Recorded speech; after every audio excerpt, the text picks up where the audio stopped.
Olá a todos, a paz do Senhor. Pastor Marcelo Franco aqui, trazendo para vocês a aula da matéria Um Coração de Adorador no capítulo 5. Nós estamos no capítulo 5, na página 12 da nossa apostila da matéria Um Coração de Adorador. Hoje nós vamos falar sobre o capítulo 5, Morada da Presença de Deus, sobre o tabernáculo de Moisés. Então, eu peço que você esteja junto, em coração, em unidade, para mergulharmos na Palavra de Deus, pedindo sempre ao Espírito Santo a sua ajuda para que a gente possa compreender as Escrituras. É necessário nós clamarmos pela ajuda do Espírito Santo, porque a Palavra de Deus, ela, em nossa vida, ela não pode ser apenas informação, mas ela é a revelação viva de quem é Jesus nos nossos corações. Então vamos orar nesse momento. Pai, te agradeço por essa oportunidade de estar em Tua casa, Senhor, desfrutando, Pai, e aprendendo da Tua Palavra, Senhor, de poder estar em Tua presença, Senhor, mesmo que reunido à distância com os meus irmãos que estão acompanhando através dessa live, desse vídeo, que o Senhor possa também tocá-lo, Senhor, que a Tua Palavra venha a ser alimento para a nossa alma, para o nosso espírito, no meio de um tempo de crise, Senhor, e às vezes de incertezas, mas em nós temos a certeza que Cristo está e essa é a esperança da nossa glória. Pai, nos ajuda, Espírito de Deus, a compreendermos Tua Palavra, que o Senhor possa nos guiar em toda a verdade, que seja nos dado hoje o Espírito de revelação e sabedoria, em nome de Jesus. Amém. Então, gente, nós estamos no capítulo 5, Morada da Presença de Deus. Vamos falar um pouco sobre o tabernáculo de Moisés, não é? E a gente precisa ver alguns princípios sobre o tabernáculo de Moisés. Tem algumas passagens bíblicas aqui que nós vamos mergulhar nelas. E, em primeiro lugar, o tabernáculo de Moisés foi algo que Deus pediu para que fosse construído. Foi uma iniciativa divina de, mais uma vez, restaurar parte daquilo que havia caído no Éden para estar no meio do seu povo, o povo de Israel. Então, Deus pede para que seja construído, e à medida que a gente vai mergulhando aqui nesse capítulo, a gente vai entender como que se desenrolou essa dinâmica, né, em que Deus pede para que Moisés construa, né, esse lugar de habitação da sua presença.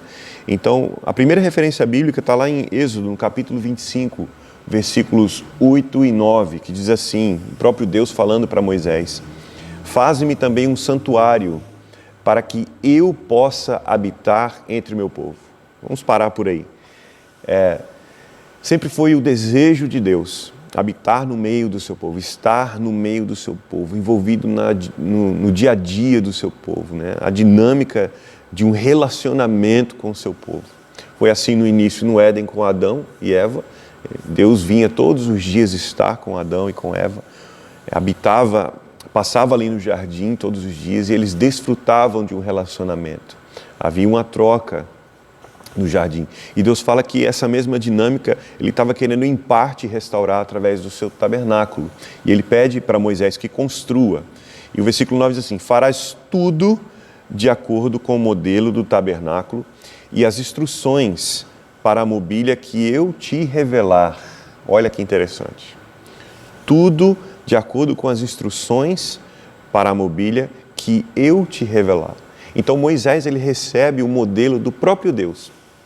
Tudo o que a gente vai construir na nossa vida, e esse é um princípio que está aplicado aqui nesse texto, nós precisamos receber o modelo de acordo com as instruções de Deus. Tudo que Deus nos revelar. O problema, às vezes, nas nossas vidas, que a gente entra em frustração, é que a gente quer construir ao nosso próprio modelo, né? A nossa própria maneira. E Deus, ele já tem as suas maneiras abençoadas que Ele quer que nós construamos a partir de uma revelação, a revelação de quem Ele é e da sua palavra. Então Deus pede que o construa. Na letra B, diz que Deus o abençoa. Vamos lá ver isso? Está lá em Êxodo capítulo 40, versículo 34, diz assim: então a nuvem cobriu a tenda do encontro e a glória do Senhor, de Yahweh, encheu todas as dependências do tabernáculo. Então, depois que Moisés constrói tudo de acordo com a instrução, a palavra de Deus está dizendo aqui que lá no capítulo 40 de Êxodo, versículo 34, a nuvem da glória de Deus cobriu a tenda do encontro. A glória de Deus encheu as dependências do tabernáculo. Ou seja, a glória de Deus, queridos, a presença de Deus, ela só é manifesta naquilo que é construído de acordo com os modelos e os padrões e instruções de Deus. Tudo isso revelado através de um relacionamento com Ele. Lembrem-se, Deus chama Moisés para o cume do monte e ali Ele revela as instruções do tabernáculo, todas as mobílias, todos os artifícios que teriam que ser fabricados, tudo à maneira de Deus. Então, nós precisamos estar alinhados com o coração de Deus para que o que nós estejamos construindo nesse momento, nesse tempo, esteja de acordo com o coração de Deus, para que Deus então possa abençoar isso com o quê? Com a sua glória. Esse era o símbolo, o selo de que Deus estava abençoando algo no Antigo Testamento, como é hoje também. A sua presença, né, a sua glória encheu as dependências do tabernáculo. Então, tudo aquilo que Deus, que é construído de acordo com as instruções, os modelos, os moldes, as medidas de Deus, Deus vem com a sua glória e a sua presença, e isso é o selo de aprovação que nós fizemos algo de acordo com o seu coração. Na letra C diz que o tabernáculo ele foi uma sombra de Jesus Cristo, e é isso que nós vamos mergulhar daqui a pouquinho também. Todas as mobílias, todos os utensílios, cada móvel, né, cada mobília do tabernáculo, ela aponta para Jesus, e nós vamos ver isso daqui a pouquinho. Então o tabernáculo foi uma sombra. O que é uma sombra?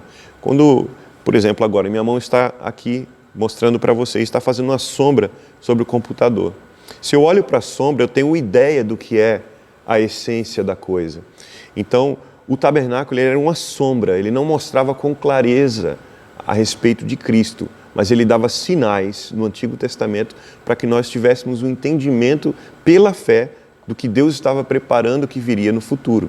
Então, o tabernáculo ele é uma sombra de Jesus Cristo. Ele aponta para Jesus. Tudo o que está contido no tabernáculo, ele faz referência a Cristo, ele está apontando, ele está fazendo uma referência profética do que virá, que seria Cristo encarnado. Isso está lá em Hebreus, no capítulo 8, versículo 5, está aí na letra C do estudo de vocês, em que diz assim: esses servem num santuário, que é a representação e a sombra daquele que está nos céus. Ou seja, o próprio escritor aos Hebreus já está dizendo aqui, que isso era a representação e a sombra daquele que está nos céus. Já que Moisés foi avisado quando estava para construir o tabernáculo, ele foi avisado, olha, observai tudo com cautela, para que façais todas as coisas de acordo com o modelo que vos foi revelado no monte. Gente, existe um modelo que Deus tem preparado nesse tempo para os seus, para revelar aos seus, aqueles que são íntimos do seu coração. Há um modelo, um desenho de Deus, que Ele está só esperando aqueles que estão dispostos a subir esse monte, para que Ele revele as estratégias, né, para esse tempo da igreja na terra, para que Ele revele os seus planos, né, os seus objetivos, com tudo isso que está acontecendo sobre a terra. Existe um grupo de pessoas em que Deus está chamando, né, ao relacionamento, à intimidade, né? A chamada de Deus ao monte para Moisés, para que ele subisse, era nada mais nada menos que um chamado à intimidade, ao relacionamento. E através desse lugar, Deus proporcionar um desenho, um modelo, né, para que a sua presença estivesse no meio do seu povo. Olha que tremendo, olha que mistério isso. E Deus está dizendo para ele, observai tudo com cautela. Acho que é o nosso tempo também, de observarmos essas dinâmicas com muita cautela, para que a gente possa fazer de acordo com o modelo que Deus nos tem revelado nesse lugar secreto, nesse lugar de intimidade. Amém? Em quarto lugar, diz aqui no estudo, agora a sua morada está em nossa vida. Essa morada que Deus requisitou do povo para que fosse construída, Ele mesmo deu o modelo, Ele mesmo foi iniciativa dEle. Agora essa morada, ela está em nós, ela está contida em nossas vidas. Ela está em mim, ela está em você, está em cada um de vocês que está se preparando como líderes nessa hora da igreja, como adoradores, né, como aqueles que vão se levantar, essa geração da igreja que eu falo do Apocalipse, né, da igreja do fim. E a referência bíblica é em Efésios, capítulo 2, a partir do versículo 19 ao 22, que diz assim, portanto, não sois mais estrangeiros, nem imigrantes. Paulo está escrevendo aos Efésios, ele diz, pelo contrário, sois concidadãos dos santos e membros da família de Deus, edificados sobre o fundamento dos apóstolos e dos profetas, sendo o próprio Cristo Jesus a principal pedra angular desse alicerce. E o 21 diz, nele o edifício inteiro, bem ajustado, cresce para ser um templo santo no Senhor, no qual também vós, juntos, olha só, no qual também vós, juntos, sois edificados para a morada de Deus no Espírito. Nós somos edificados juntos para a morada de Deus no Espírito. Então essa morada que antes era contida a presença de Deus no tabernáculo, Deus transfere esse tabernáculo agora, somos nós. Nós somos esse lugar de habitação preparado de acordo com as instruções e as medidas de Deus. Observamos com cautela, olhando para a palavra, para que a gente possa se amoldar aos conformes de Deus, como Deus quer, para que a sua presença possa vir, habitar em nós, e esse é o selo de aprovação, a glória de Deus em nós. Então agora a morada do Senhor está em nossas vidas. Em quinto lugar, nós somos o templo do Espírito Santo. Paulo vai escrever isso lá em 1 Coríntios, no capítulo 6, a partir do verso 19 ao 20, ele vai escrever isso. Ele diz assim: ou ainda não entendeis que o vosso corpo é o santuário do Espírito Santo, que habita em vós, o qual tendes da parte de Deus, e que não pertenceis a vós mesmos, pois fostes comprados pelo alto preço. Portanto, glorificai a Deus no vosso próprio corpo. Vocês estão entendendo? Nós somos esse lugar de habitação de Deus. Nós somos o templo do seu Espírito Santo, com o propósito único de glorificar a Deus através do nosso próprio corpo. Amém? Então, seguindo aqui no estudo, nós vemos que isso foi um desenho divino, foi uma iniciativa dos céus, o tabernáculo. E na letra A diz assim: a primeira coisa que é construída é a Arca da Aliança. A primeira mobília que foi construída.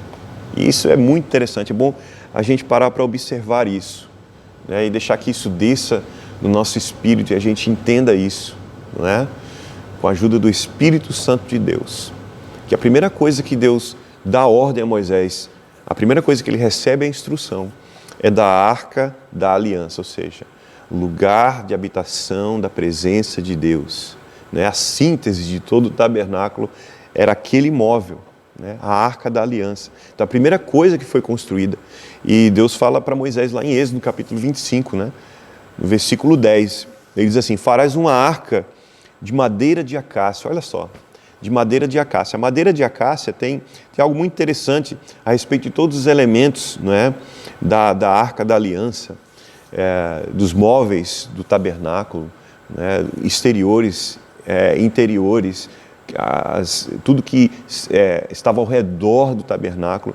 A madeira de acácia, por exemplo, ele foi construído, o tabernáculo praticamente com essa madeira foi usada, principalmente coberta de ouro. Então a madeira de acácia ela tem um simbolismo muito, muito interessante, que fala sobre a humanidade, de Jesus Cristo. Ela vai falar sobre a fragilidade, porque a acácia é uma madeira pesada e dura, mas também ela é quase indestrutível pelos insetos, Mas ela também fala da fragilidade da madeira, que é algo perecível, Que a gente põe no fogo, ela queima, ela se consome, Mas ela foi usada para esse propósito porque era uma madeira excelente, que ela poderia durar muito tempo, Então existe uma certa indestrutibilidade dessa madeira, que também representa a humanidade de Cristo, que era incorruptível, Cristo ele não sofreu corrupção, ele passou pela morte, mas porém sem se corromper,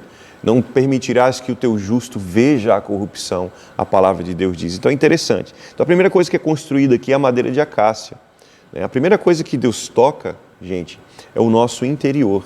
Ou seja, Deus começa construindo pela mobília, pelo artifício, que vai ficar lá dentro do lugar santíssimo. Olha que coisa interessante. Se você parasse por um minuto para pensar nisso. A primeira coisa que Deus constrói tem a ver com o interior. Tem a ver com a mobília que ia ficar no lugar mais secreto, no lugar mais santo de todo o tabernáculo, no Santo dos Santos, onde apenas o sumo sacerdote poderia entrar uma vez por ano para aspergir o sangue sobre o propiciatório, como oferta pelo pecado do povo, uma vez por ano.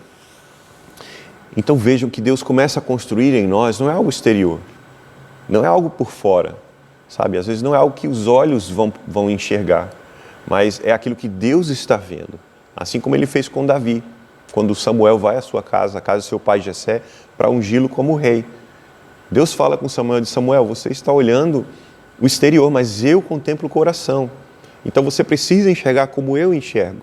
Nós precisamos olhar para a palavra, pedir ajuda do Espírito Santo, para que nós possamos compreender como Deus compreende as coisas, como Ele enxerga as coisas. E Deus começa a construir, de dentro para fora, de dentro para fora. Então, a primeira mobília que Deus se interessa, que Ele dá instrução a Moisés, é a Arca da Aliança. A primeira coisa, porque a primeira coisa que Deus toca é o teu interior. Não é? A primeira coisa que Ele toca é aí dentro. E como resultado, a nossa aparência exterior muda. Olha que interessante, glória a Deus. Na letra B diz que o tabernáculo ele tinha 3 lugares. E aí onde a gente entra no tabernáculo per se, né, de verdade. O tabernáculo ele tinha esses 3 lugares. Ele era dividido em 3. O átrio, né, que era a parte de fora do tabernáculo, era um pátio exterior, né, que representa o corpo. O segundo ambiente do tabernáculo era o lugar santo, que representa a alma do homem, as emoções, o psique, não é? E o lugar santo ele era um preâmbulo para o lugar santíssimo, ele estava antes, era um ambiente antes do lugar santíssimo. E como resultado disso, temos o Santo dos Santos, que era o ambiente mais íntimo, mais glorioso, mais restrito, e era o ambiente mais resguardado de todo esse edifício, vamos falar assim, que era o tabernáculo, que representa o Espírito. Porque nós sabemos que é o nosso Espírito que diretamente se relaciona com o Espírito de Deus, com o Senhor, com o coração de Deus, é o teu Espírito. Né? Nós temos essa ligação vertical com o Senhor, uma ligação de Espírito, onde a nossa alma ela é tocada, ela é ministrada, e como resultado disso nós tocamos aqueles que estão ao nosso redor, nos nossos relacionamentos. Então, o Santo dos Santos representa o Espírito, o Espírito. A letra C diz que cada parte tinha elementos únicos e distintos, com um simbolismo espiritual profundo e relevante para os tempos de hoje. Ou seja, cada ambiente desse tinha os seus elementos. Em cada lugar desse existia uma mobília específica que estava contido dentro desse ambiente. Isso também fala para nós que em cada área da nossa vida existe algo que Deus constrói para que seja facilitada a nossa transição e o nosso tráfego entre essas coisas, a alma, o espírito e o corpo. Deus providencia utensílios, Ele providencia móveis, Ele providencia mobílias que falam a cada um desses ambientes. Tem a sua representatividade em cada um deles e tem a sua função dentro de cada um deles. Nós vamos entrar em cada um deles daqui a pouquinho, né? Logo em seguida, nós vamos ver que no número 1 a gente vai entrar no átrio, que era considerado o caminho, era uma direção, era o caminho, era a porta de entrada para o lugar santo, a porta de entrada para esse lugar de relacionamento e comunhão com Deus. Lembre-se, Jesus disse: eu sou o caminho, a verdade e a vida. O tabernáculo ele aponta também para essa verdade, ele faz uma relação muito direta a essa verdade. Não é? O átrio ele era o caminho, ele era um meio de se chegar ao lugar santo. Ele era um meio de se chegar depois ao lugar santíssimo. E o que Jesus está dizendo: eu sou a porta, eu sou o caminho, para que vocês cheguem até o lugar mais precioso da santidade de Deus, de um relacionamento do teu espírito com Deus. Você vai precisar passar pelo caminho, você vai precisar entrar por uma porta. E essa porta vai falar de um primeiro ambiente, onde você vai encontrar uma mobília ali, que fala esse ambiente. Vocês estão compreendendo? Existe uma mobília que está ali, que vai falar esse ambiente, para que você possa transicionar para o segundo lugar, de uma relação mais profunda, de mais intimidade. E nós estamos falando que essa mobília que estava no pátio, no átrio, era o altar do holocausto. E se você quiser buscar uma referência bíblica, está aí na sua apostila, lá em Êxodo 27, a partir do versículo 1 até o 8, e 38, do 1 ao 7, você vai ver as instruções de Deus para Moisés sobre o altar do holocausto. E o primeiro bullet vai dizer que era um lugar onde havia morte. Por quê? Porque esse altar do holocausto era onde as pessoas traziam os animais que eram sacrificados. Era onde você trazia a sua oferta para ser queimada. Então esse altar também foi construído de acordo com as direções, as diretrizes, as instruções, e Moisés observou tudo com muita cautela. E é interessante que esse altar do holocausto também era conhecido como altar de bronze. Olha só, era um material muito peculiar, que a simbologia do bronze, aqui no tabernáculo, nessa passagem bíblica, no contexto aqui do que nós estamos estudando, tem a ver com a obstinação humana. Tem a ver com o julgamento de Deus. Olha como Deus pensa em todas as coisas. O bronze simboliza isso, o julgamento de Deus. E também a obstinação humana, sabe, a nossa teimosia. E Deus está dizendo, olha, antes de você entrar, sabe, na verdade, você precisa deixar aqui nesse altar a tua obstinação, a tua teimosia. E eu vou vir com o meu julgamento sobre isso, aonde? Em cima da tua oferta, do teu sacrifício. Eu sinto a presença de Deus porque o Espírito Santo, quando nós estamos estudando a palavra, gente, Ele está presente no nosso meio. E Ele está aqui, está com você aí. E era o lugar onde os animais recebiam a punição, o julgamento que era para aquele que estava apresentando o animal como oferta e sacrifício. Então você não poderia chegar nunca, a sua oferta nunca ia chegar ao lugar santo e o santíssimo sem passar pelo altar do holocausto. Era para ser oferecido ali animais sem defeito, né? Isso aponta também para Jesus Cristo, que foi tanto o sacerdote como a oferta. Jesus Cristo, ele se apresenta ali, né, apresentado perante Pôncio Pilatos, e como uma oferta perfeita a Deus, Pilatos olha para Jesus e diz, realmente nele eu não vejo nenhuma culpa. O que é que Pilatos estava dizendo? Uma autoridade estava analisando a oferta de Deus e dizendo, olha, realmente não existe defeito nele. E ali Jesus é crucificado, ele é levado ao matadouro como ovelha muda, a palavra diz. Ele cumpre as profecias, a profecia de Isaías 53, como um sacrifício perfeito, o servo sofredor que veio e morreu pagando a nossa culpa e o nosso pecado, nesse lugar que é o caminho, que é a porta, para que a gente entrasse num lugar santo e num lugar santíssimo em Deus, de profundo relacionamento e conexão com o Espírito de Deus. Vocês estão compreendendo essa verdade? Que maravilha!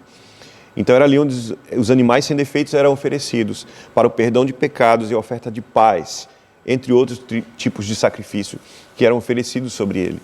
Ele representa Jesus Cristo, olha só, que morreu pelos nossos pecados e as nossas transgressões. E isso agora, quando a gente olha para o altar do holocausto, o altar de bronze, isso fica claro, que ele representa Jesus, que tomou a sua cruz, levou sobre si as nossas dores, as nossas enfermidades. O castigo que nos traz a paz estava sobre ele, pelas suas pisaduras nós fomos sarados. Glória a Deus por isso. Então ele se tornou o sacrifício e também o sacerdote. Aleluia. E isso tudo para alcançar a presença de Deus. Nós devemos passar pelo altar de bronze e o altar do holocausto. Porque por meio de Jesus Cristo é que nós seremos purificados dos nossos pecados. É somente por intermédio de Cristo Jesus que nós somos completamente purificados e feitos aptos para que a gente possa entrar no lugar santo e então no lugar santíssimo, que são etapas, não se pula etapas com Deus. Deus é um Deus criterioso, gente. Deus é um Deus de modelos, de desenhos, de diretrizes, sabe? E Ele é um Deus organizado, sabe? Deus não faz nada aleatoriamente. Tudo que Deus faz já está no seu plano perfeito, no seu tempo perfeito. Então, para alcançar a presença de Deus, nós devemos passar pelo holocausto, o altar do holocausto. Nós precisamos deixar ali a nossa obstinação, nossa teimosia, para que Deus olhe para Jesus Cristo e veja que o sangue de Cristo nos cobriu e nós fomos feitos livres de toda a nossa injustiça. E o terceiro bullet vai falar para a gente sobre o sangue de Cristo, né? Vai falar que o seu sangue tem um poder no passado, no presente e no futuro. Ou seja, o sangue de Cristo ele é suficiente, né, para pagar a nossa culpa. A culpa passada, a culpa do agora e aqueles pecados que você ainda nem cometeu. Olha só que maravilha. O sangue de Cristo nunca nos falha. Porque em primeiro lugar ele nos perdoa, como está em Efésios 1:7 do passado. É o sangue poderoso para apagar o nosso passado, toda a nossa injustiça passada, tudo que nós cometemos quando éramos inimigos de Deus. Não é? E também é o sangue que nos limpa hoje, no presente. 1 João capítulo 1, versículo 7. Nos limpa hoje, é no hoje. O sangue de Cristo tem poder hoje para curar, para salvar, para libertar e para perdoar pecados. Aleluia. Em terceiro lugar, o sangue de Cristo, ele nos justifica. Nos justifica agora porque nós já estamos cobertos com o sangue de Cristo, com a sua justiça. Sabe, a justiça do unigênito de Deus, que sem culpa tomou uma cruz e levou a nossa injustiça. Cristo tomou a nossa injustiça e nós herdamos a justiça dele, glória a Deus. E isso nos faz aceitos por Deus. Isso nos faz amigos de Deus, nós fomos reconciliados através de Cristo. Então o sangue de Cristo tem poder também para no futuro nos justificar, quando nós estivermos diante do Senhor. Sabe, o nosso futuro a gente não sabe, quando que chega a nossa hora. Mas o sangue de Cristo também é poderoso para lá, nesse momento, diante de Deus, nos purificar, nos cobrir com essa justiça e nos dar acesso ao lugar santíssimo, a presença de Deus para sempre, para que nós possamos habitar com Ele eternamente. Aleluia. E o quarto bullet vai dizer que antes da adoração e do serviço a Deus, presta bem atenção, e isso eu falo para os líderes, né? A carreira de liderança, aqueles que servem na adoração. Olha o que a palavra está dizendo aqui, olha o que o estudo está dizendo. Que antes da adoração e do serviço a Deus, a primeira coisa que deve haver em nós é morte, arrependimento e perdão. Eu vou repetir isso. Antes da adoração e do serviço a Deus, a primeira coisa que deve acontecer comigo e com você é a morte. A morte para o eu, a morte para a natureza pecaminosa, sabe? A morte para o velho homem. Deve haver arrependimento e perdão, antes que nós possamos entrar num lugar santo para ir servir dentro do tabernáculo do Senhor. Nós precisamos, primeiro, antes passar pela morte, ou seja, deixar, sabe, tudo aquilo que vai nos impedir de avançar em profundidade no coração do Pai. Sabe? Avançar em profundidade e intimidade com Deus e relacionamento. Aleluia. E então o elemento aqui, a mobília do altar do holocausto, ou altar de bronze, como você preferir, esse elemento ele representa a salvação. O altar do holocausto representa a salvação. Agora nós vamos para a página 13 e nós vamos falar sobre a bacia de bronze, que era uma outra mobília que estava ainda ali no átrio, logo antes de você adentrar o lugar santo, onde os sacerdotes entravam para ministrar no lugar santo diante de Deus, não é? E essa bacia de bronze, a referência bíblica está lá em Êxodo 30, versículo 17 ao 21. E o primeiro bullet aqui da sua apostila, o primeiro ponto vai dizer, uma vez que passamos pelo altar do sacrifício, nós já estamos limpos. Sim, deixamos ali o nosso sacrifício, deixamos ali a nossa oferta diante do Senhor pelos pecados, e ali é consumido, é aceito por Deus, e aí então nós estamos agora aptos para não somente lavar os nossos pés, para nos mantermos puros, mas as nossas mãos, ou seja, as nossas ações, elas têm que estar purificadas, elas têm que estar lavadas. Então, uma vez que a gente passa pelo altar do sacrifício, nós estamos limpos. Então, somente devemos lavar os pés diariamente para nos mantermos puros, nosso caminhar, o nosso proceder. Então, a bacia de bronze, ela estava ali, pertinho do lugar santo, na entrada do lugar santo, né? Logo depois do altar de bronze, o altar do holocausto. E era uma bacia, um recipiente que era feito por dentro, gente, de espelhos. Dentro era feito de espelhos, tinha água e por fora era bronze. Então, por dentro era feito de espelhos, porque à medida que você se debruçava sobre ele para lavar-se, você enxergava a si mesmo. Ele refletia a sua imagem, para que você entendesse que aquele que estava lá dentro refletido, agora estava submergido na água, a lavagem pela palavra de Deus. Sabe, nós nos vemos diferente quando o nosso filtro, vamos dizer assim, um tempo de filtro, né? Tudo que é rede social tem um filtro. Se você tem um filtro para aplicar na tua vida aí, que seja o da palavra, a lavagem pela palavra, para que você esteja apto para entrar num lugar em Deus de maior profundidade. Então representa que nós podemos nos ver refletidos na palavra do Senhor, porque ali continha água e lá dentro o nosso reflexo. Se tem um lugar que nós precisamos refletir, é no mundo. Como que eu vou refletir? Quem que eu vou refletir? Refletimos a Cristo. E a palavra de João, capítulo 1, versículo 1, que no princípio era o verbo, e o verbo estava com Deus, e o verbo era Deus. Jesus é o verbo encarnado, ele é a palavra encarnada. Então, se nós temos que refletir algo, que seja Jesus, por intermédio da sua palavra, Amém?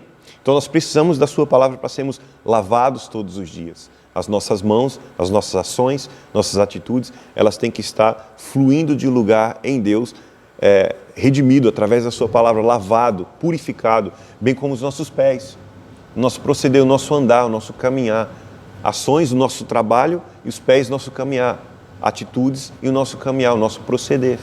Amém? Então tudo isso aponta para que nós precisamos nos purificar diariamente, porque o serviço do tabernáculo era diário, era constante. O fogo deveria arder continuamente sobre o altar e nunca deveria se apagar.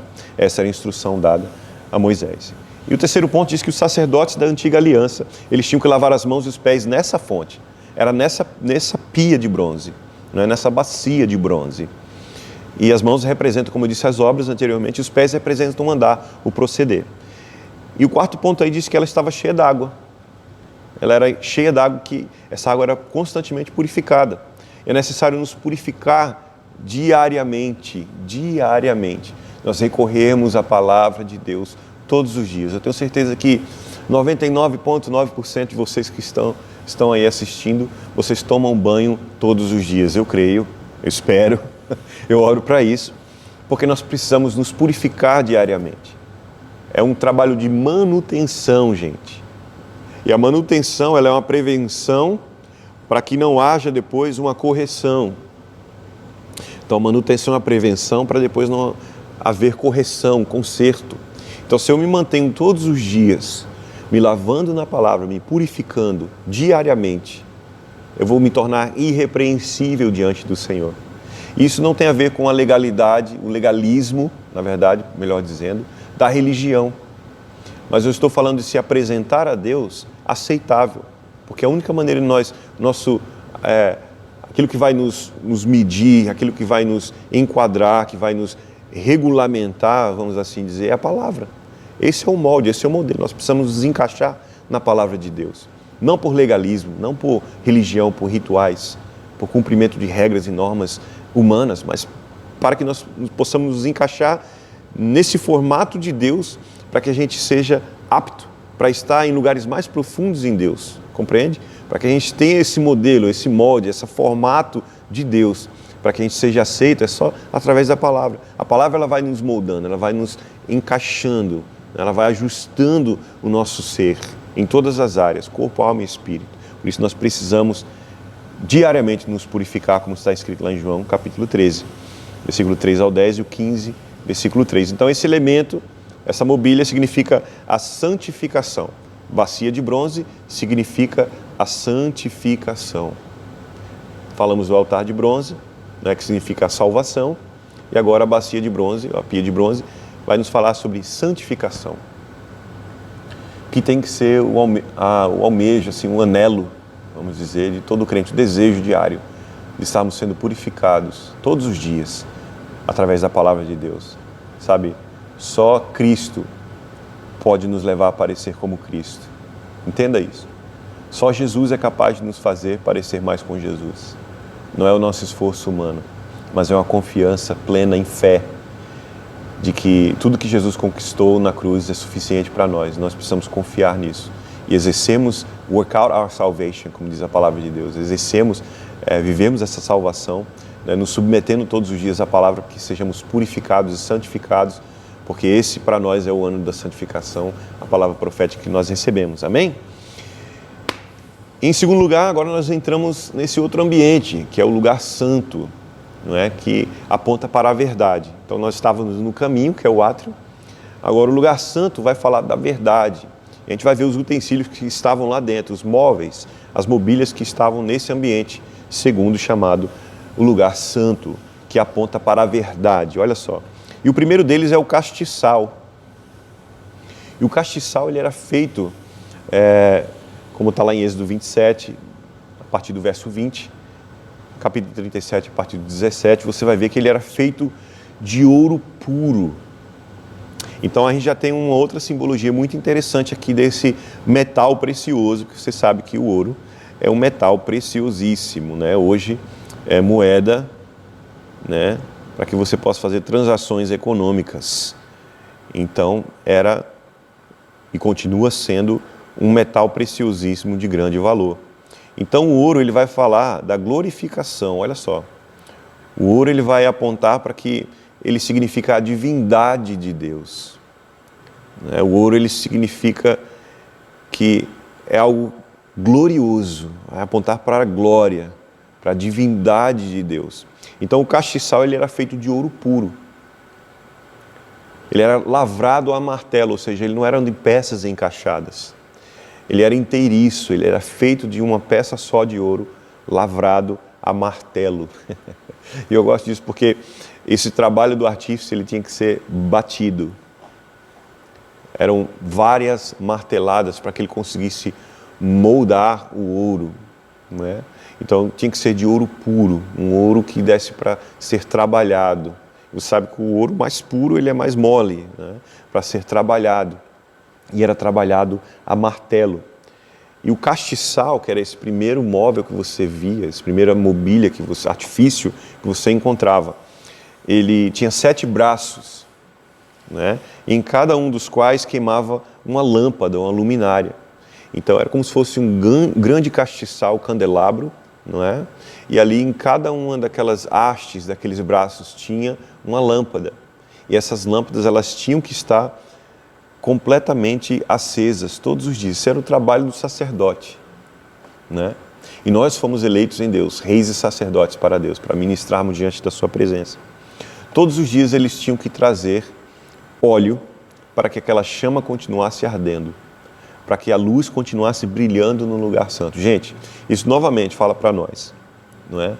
Que nesse ambiente que é a nossa alma, o nosso entendimento, as nossas emoções, nós precisamos que a palavra de Deus, a verdade, continue brilhando, que Cristo continue brilhando em nós, diariamente, continuamente, porque era a luz que iluminava esse lugar todo, esse ambiente completo era iluminado por essas luzes, por essas lâmpadas que queimavam e ardiam constantemente na presença de Deus. Então, para que você enxergasse as outras mobílias, para que você enxergasse os outros móveis, você precisava que essas lâmpadas estivessem acesas.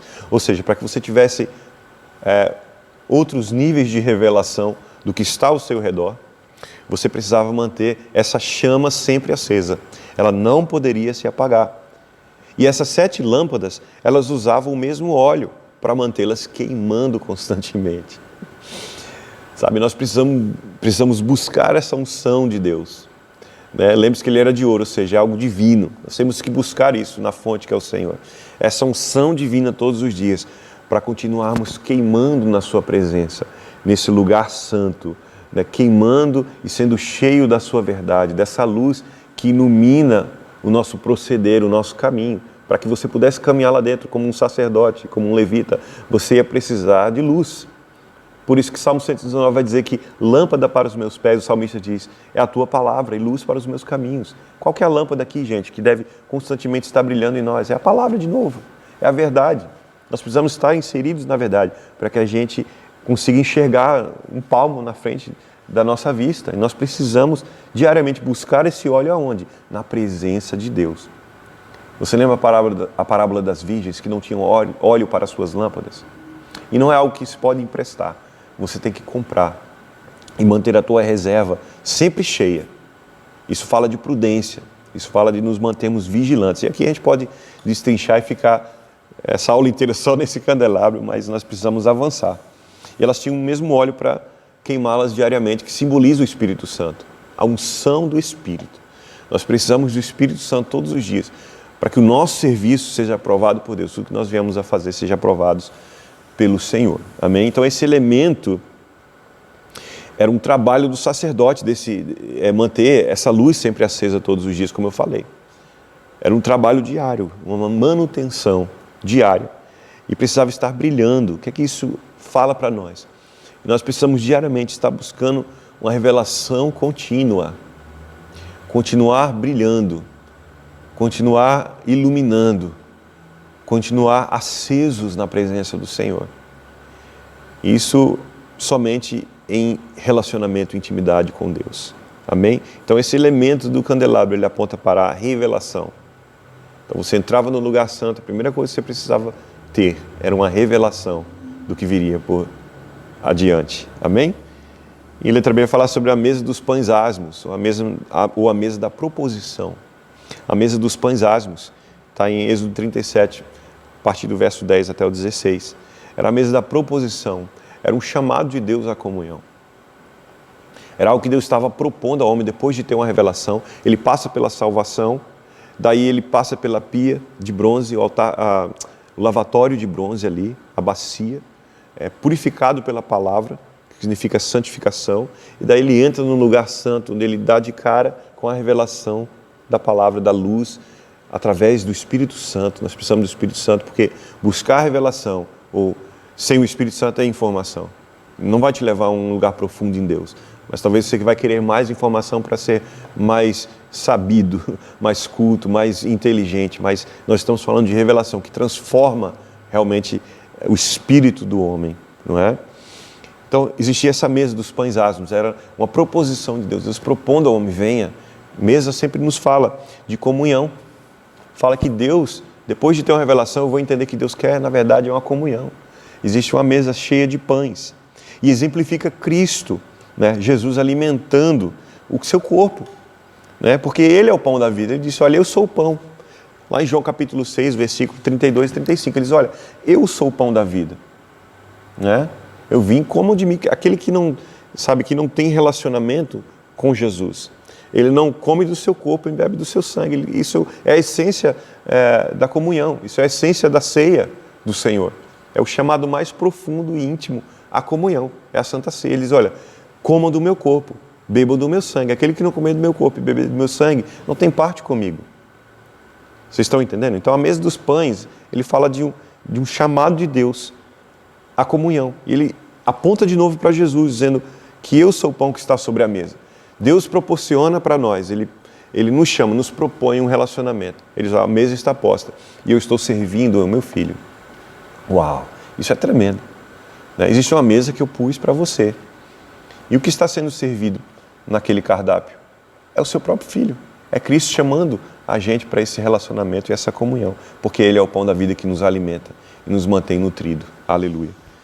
E o segundo ponto aqui diz, como sacerdotes, nós podemos comer esse pão continuamente para sermos saciados, satisfeitos e termos para dar aos outros. Então o sacerdote também, esse era o seu alimento, né? E ele precisava preparar esses pães também, né? Então existe uma preparação para estar nesse ambiente, para desfrutar, para degustar desse manjar divino. Amém? É um trabalho diário sacerdotal. Lembre-se, nós somos chamados para ser reis e sacerdotes para Deus. E esse elemento, ele representa a satisfação da comunhão.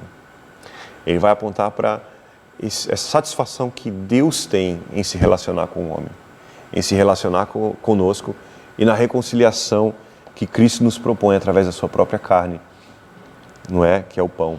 Ele é o pão da vida. Aleluia. Na letra C, nós vamos falar sobre o altar do incenso. Está em Êxodo capítulo 30, versículo 1 ao 10. E isso é interessante. Você passou pela revelação, não é? Você foi iluminado pela luz da verdade que apontou para uma mesa, onde está Deus chamando você à comunhão, onde Cristo é que está ali sendo servido como o pão da vida, o alimento, para que você então agora chegue ao altar de incenso, onde era queimado o incenso aromático, onde ali era uma receita que Deus tinha dado específica a Moisés para ser usado naquele altar, o altar do incenso. Era uma receita que Deus havia dado, que esse perfume, essa mistura de iguarias, né, de essências, de especiarias, na verdade, era algo que deveria ser oferecido somente a Deus. De fato, a palavra diz que se um hebreu, um israelita, pegasse esse perfume e reproduzisse para o seu próprio uso, ele deveria ser exterminado do meio do povo. Porque era algo que Deus havia pedido para que Moisés fizesse especialmente para ser entregue na presença dele, para ser queimado na presença dele. Então, muito cuidado quando Deus, né, tem confiado a nós coisas que são para ser ministradas só para Ele, para ministrarem apenas diante da presença dEle. Sabe? Tem coisas que nós revelamos no público, mas coisas que Deus nos tem confiado que é para nos levar a um lugar de proximidade, de mais interação com a sua presença. E o altar do incenso fala sobre isso. Por quê? o incenso na palavra de Deus, ele vai falar sobre as orações, vai falar sobre uma vida de devoção diária. Então, por meio dele, saiu um aroma agradável a Deus. E Deus, quando ele cheirava aquele aroma, ele aceitava, o que estava acontecendo naquele ambiente santo.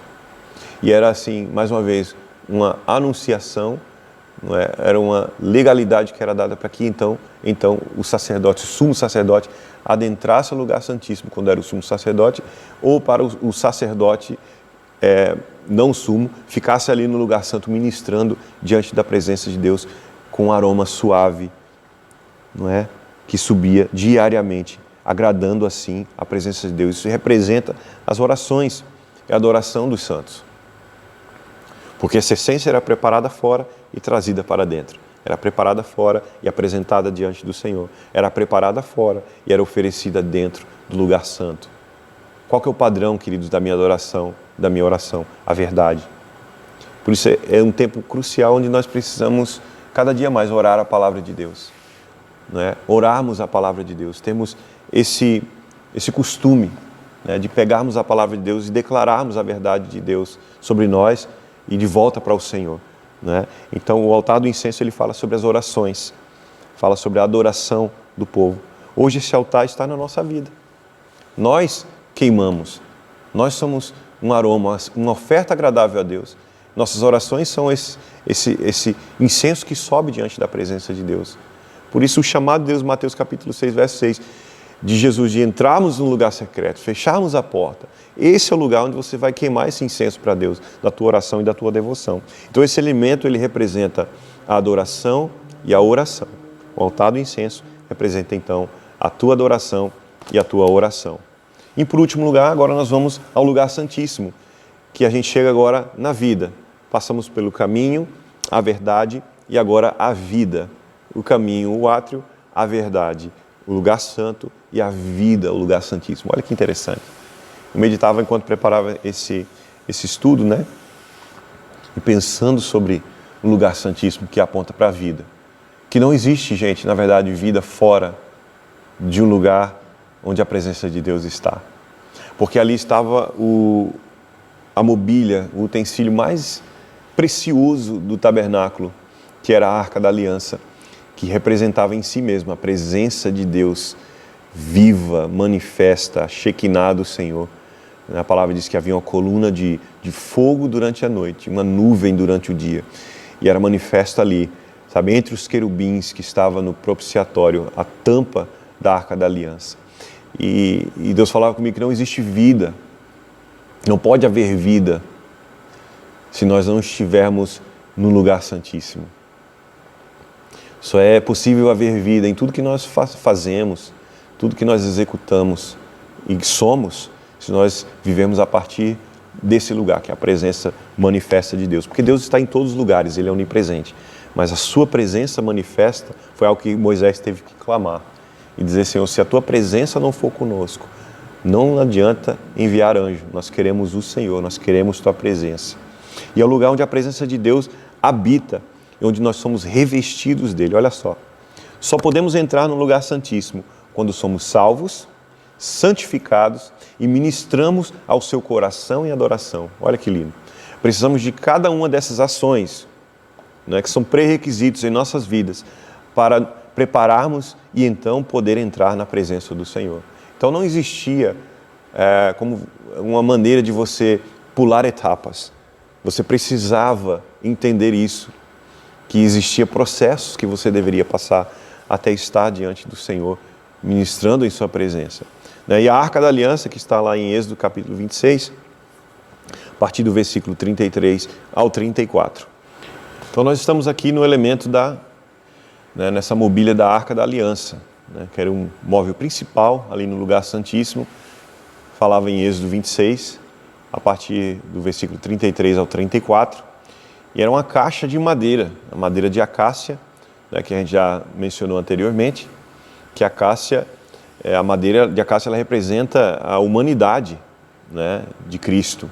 Como eu falei, todos os móveis apontam para Jesus. A Arca da Aliança ela vai falar sobre a humanidade de Jesus, revestida da divindade, ou seja, porque ela era coberta de ouro, era de madeira de acácia, mas também coberta de ouro, ou seja, fala do aspecto divino de Cristo, porque ele era 100% Deus e 100% homem, não é? Então era completamente feita de madeira, era uma caixa coberta de ouro. Dentro da Arca da Aliança havia 3 objetos, 3 elementos ali que estavam contidos dentro da Arca da Aliança.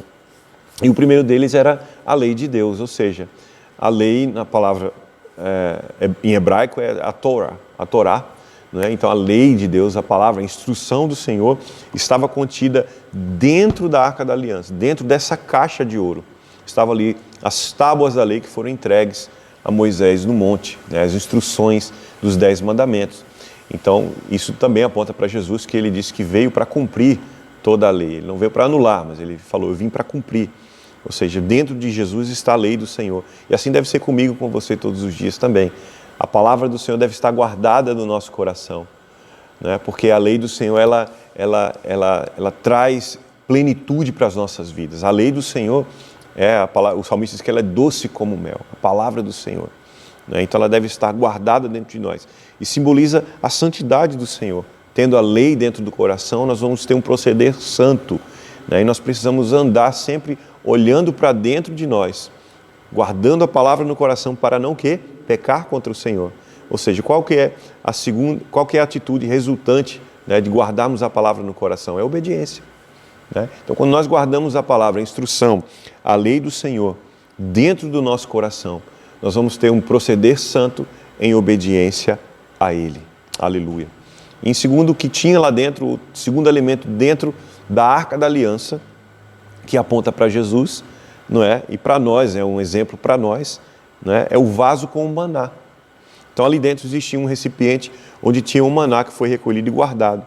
Isso simboliza também a provisão que há na presença de Deus, aleluia, glória a Deus. Isso é uma chave para você, isso é um segredo para o teu coração, não é? Porque dentro da presença de Deus está contida a sua lei, a sua instrução para que nós tenhamos vida, e também está contido dentro, queridos, da presença de Deus, a provisão. Você quer ser próspero? Quer andar em prosperidade e experimentar da provisão de Deus? Esteja dentro da presença de Deus, esteja inserido nesse lugar da presença de Deus, manifesta entre os querubins, aleluia. Esteja inserido nesse lugar de relacionamento e comunhão íntimo e profundo, que é o lugar santíssimo, glória a Deus. E em terceiro, estava dentro da Arca da Aliança a vara de Arão, olha só, a vara de Arão, que simboliza o poder e a unção de Deus. O poder e a unção de Deus. Por quê? Com essa vara ele pôde fazer vários milagres e sinais e maravilhas. Então fala também da autoridade, a vara sempre fala da autoridade, né? O poder, né? A unção de Deus que está contida em sua presença, né? Então a vara de Arão que floresceu, que foi o símbolo de todos os sinais e maravilhas que Deus operou no seu povo no tempo de transição ali no Egito e depois, né, como tem sido até hoje, né, que é um Deus, nosso Deus é um Deus de maravilhas, sinais, milagres, é um Deus de poder, é um Deus que tem toda a autoridade. Então, na presença de Deus também, queridos, há maravilhas, há sinais, há milagres, há autoridade, há unção, há poder na presença de Deus. Então, sobre a arca estava uma tampa de ouro, e essa tampa ela era inteiriça, não é? E nela havia 2 querubins, a imagem de 2 querubins, né, que estendiam suas asas, cada um em direção à outra, e eles olhavam para o meio dessa tampa, que era conhecida como propiciatório. Eu gosto muito do nome desse pedaço, né, vamos dizer assim, da tampa da Arca da Aliança em inglês, que se chama Mercy Seat, como se fosse o assento da misericórdia, porque ali era onde o sumo sacerdote tinha que aspergir o sangue, colocar o sangue, não é, do sacrifício, não é, que ele ia uma vez por ano, adentrava a presença de Deus, e aí ele colocava o sangue do sacrifício em favor do pecado de toda a nação, inclusive o seu pecado, naquele lugar. E os querubins olhavam para aquele sangue, que simbolizava também o sangue de Cristo, que tinha sido aquele animal que foi sacrificado lá no começo, lá no altar de bronze. Seu sangue era trazido até esse lugar santíssimo, né? Um animal sem defeito, puro, que não tinha culpa nenhuma pelo pecado do homem, daquele que trazia diante do sacerdote para ser executado. Agora aquele sangue era levado para um lugar santíssimo, apresentado diante dos querubins, né, que estavam olhando para aquele sangue. E a palavra diz que quando Deus aceitava o sacrifício, ele descia com a sua Shekinah, com a sua glória, com o seu fogo, né, justamente para aquele ponto da Arca da Aliança, onde os querubins estavam olhando, onde eles estavam contemplando. Então, sobre a Arca da Aliança estava esse propiciatório, que é nada mais nada menos que a tampa de ouro puro. E ambos os lados havia esses dois anjos querubins que formavam ali o trono de Deus. E João vai ter uma revelação lá no Apocalipse, né, que diante do trono de Deus, há cores, né, brilhava como uma safira, e diante do trono de Deus havia um mar de cristal, que mingled with fire, misturado com fogo, e havia um arco-íris ao redor do seu trono, que aponta também para a sua misericórdia, a sua aliança com o homem, né, de misericórdia e de graça e de favor, não é? Então, esses anjos estavam ali diante do trono de Deus, né, e formavam assim, com as suas asas cobrindo, né, o trono do próprio Deus, porque é ali que Deus vinha com a sua presença diante de todo o arraial de Israel. E no Antigo Testamento, a palavra diz que o fogo de Deus, ele habitou nesse lugar. Ele fez morada entre os querubins. Aquele que habita entre os querubins está apontando para isso. Sabe que no meio dos querubins há um sacrifício que Cristo ofereceu, que foi aceito pelo Pai, que foi consumido pelo Pai, que o Pai achou favor ali. E a sua presença pôde caminhar com todo o povo de Israel. Olha que maravilha. Hoje nós somos o tabernáculo da presença de Deus. Eu e você, nós somos esse tabernáculo. E será que cada um desses elementos estão ativos na nossa vida? Será que cada um dessa mobília, né, desses elementos aqui, desses móveis, esses artifícios aqui dentro do tabernáculo, será que eles estão presentes nas nossas vidas? Será que eles fazem parte do nosso dia a dia? Será que ele tem feito parte da nossa vida com Deus?